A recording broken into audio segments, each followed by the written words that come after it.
Hello, हाय, नमस्कार। आज हम यहाँ बात करेंगे ब्रह्म स्थान की।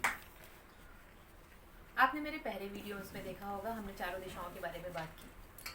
और आज सबसे इम्पोर्टेंट यानी ब्रह्म स्थान। ब्रह्म स्थान हमारे शरीर में भी बहुत इम्पोर्टेंट होता है, यानी हमारी नाभि का पोर्शन।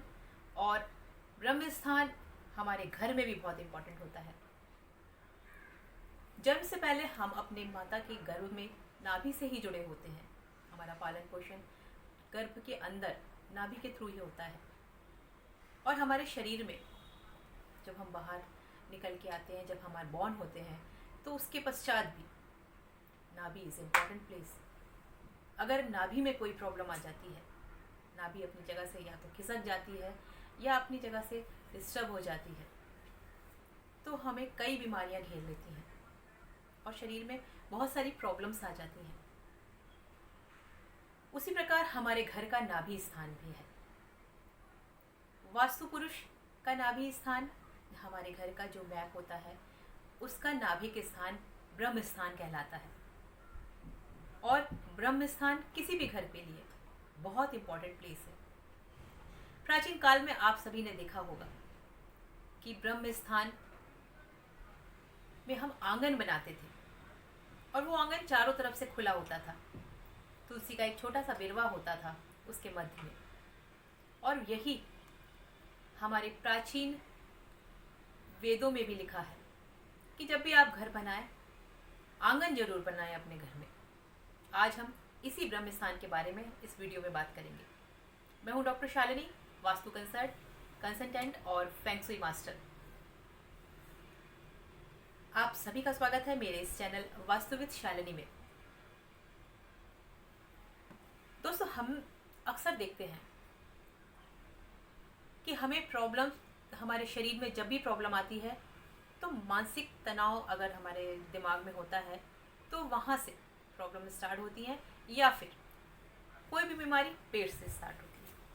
पेट यानी नाभि के पोर्शन से। ये दोनों अगर हमारे शरीर में स्वस्थ हैं तो हमारा शरीर पूर्णतः स्वस्थ रहेगा। यही हाल हमारे घर के साथ भी होता है। हमारे घर का सेंटर पॉइंट अगर दोष मुक्त है तो घर में भी पॉजिटिव एनर्जी हमेशा बनी रहेगी, क्योंकि हमारे घर की सारी पॉजिटिव एनर्जी जो होती है वो एनर्जी सेंटर की तरफ एकत्रित होती है। और सेंटर का भाग अगर पॉजिटिव एनर्जी से भरा हुआ है तो ठीक है, और अगर सेंटर के भाग में भी नेगेटिव एनर्जी है तो मुश्किल हो जाती है।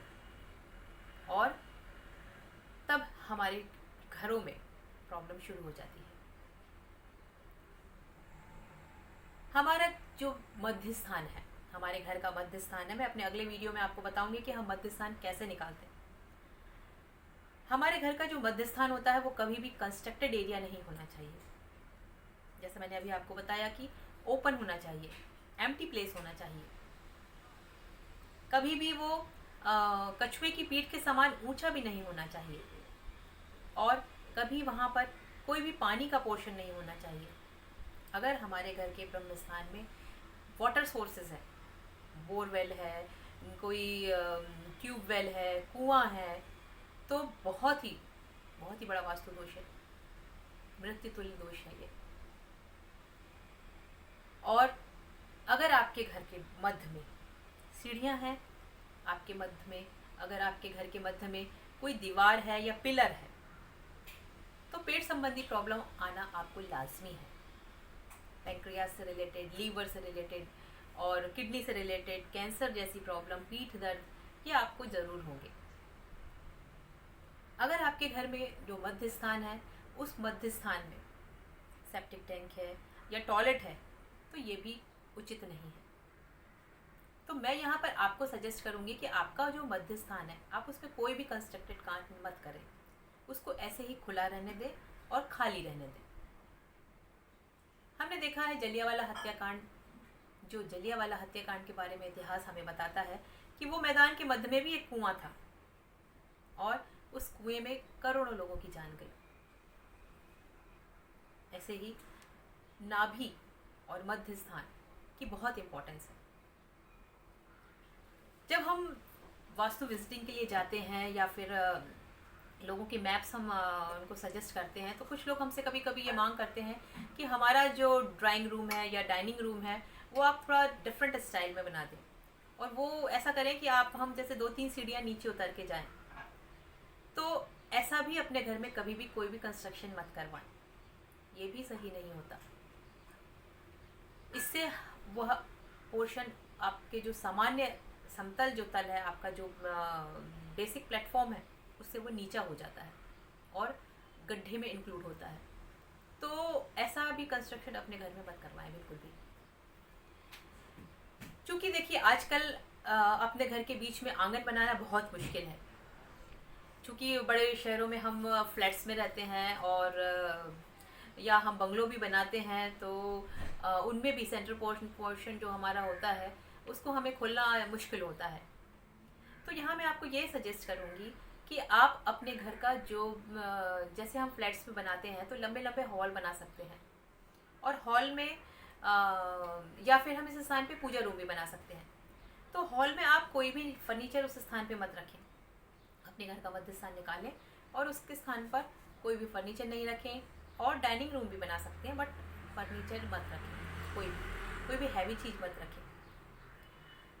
उसके बाद आप ऐसा भी कर सकते हैं कि आप अपने, अगर आपके पास बंगलो है तो थोड़ा सा पोर्शन आप, मैंने देखा है कि लोग चिमनी नुमा बनाते हैं और उस पर कभी कभी ग्रीन एस्बेस्टर की छड़ भी लगा देते हैं। वो ग्रीन एस्बेस्टर की जो आजकल प्लास्टिक की वो टीन टाइप की आती हैं, वो भी लगा देते हैं।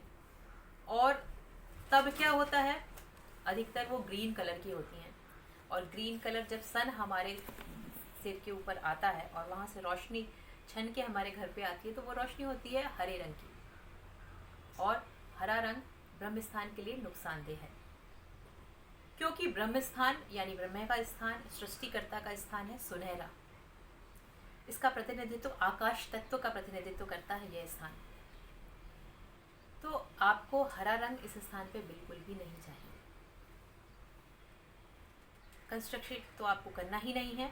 आप ऐसा कर सकते हैं कि यहाँ पर या तो कोई इंडोर प्लांट रख सकते हैं, तुलसी का पौधा रख सकते हैं, पूजा रूम बना सकते हैं, डाइनिंग रूम बना सकते हैं, या इस स्थान को पूरी तरह से एम्प्टी छोड़ सकते हैं। अब यहाँ पर आप मुझे कहेंगे कि इसकी क्या रेमेडी है। तो फेंग शुई के अकॉर्डिंग हम यहाँ पर जो आपके घर का ब्रह्म स्थान होता है, वहाँ पर आप 2 फ्लूट ले लें, फ्लूट यानी बांसुरी ले लें, और उनको क्रॉस में रेड कलर के धागों से, रेड कलर के रिबन से बांध लें, और उनको 30 डिग्री के थ्रू, 30 डिग्री के इस अनुसार उसको आप वहाँ पर टांग दें। टांगने के बाद एक तो आप ऐसा कर सकते हैं। दूसरा, आपको स्थान पर सुनहरा रंग ज़्यादा चाहिए, गोल्डन कलर ज़्यादा चाहिए, तो आप 5 बल्बों का, येलो कलर के बल्ब का सेट उस जगह पर लगा सकते हैं। वहाँ का जो सीलिंग है उस सीलिंग पे लगा सकते हैं। इससे भी आपके घर का ब्रह्म स्थान एक्टिवेट होगा और दोष कम होगा। ये वीडियो बहुत ही इम्पोर्टेंट है। आप सभी अपने दोस्तों के साथ और अपने रिलेटिव्स के साथ इसको ज़रूर शेयर करें, और इससे रिलेटेड आपके मन में जो प्रश्न उठ रहे हैं उनको मेरे साथ कमेंट करके आप मेरे साथ शेयर कर सकते हैं। शेयर तो आपको करना ही है, साथ ही साथ आपको इस चैनल को अगर अच्छा लगे आप सब्सक्राइब भी ज़रूर करें और लाइक भी ज़रूर करें। अगले वीडियो में मैं आपसे फिर मिलूँगी, तब तक के लिए नमस्कार।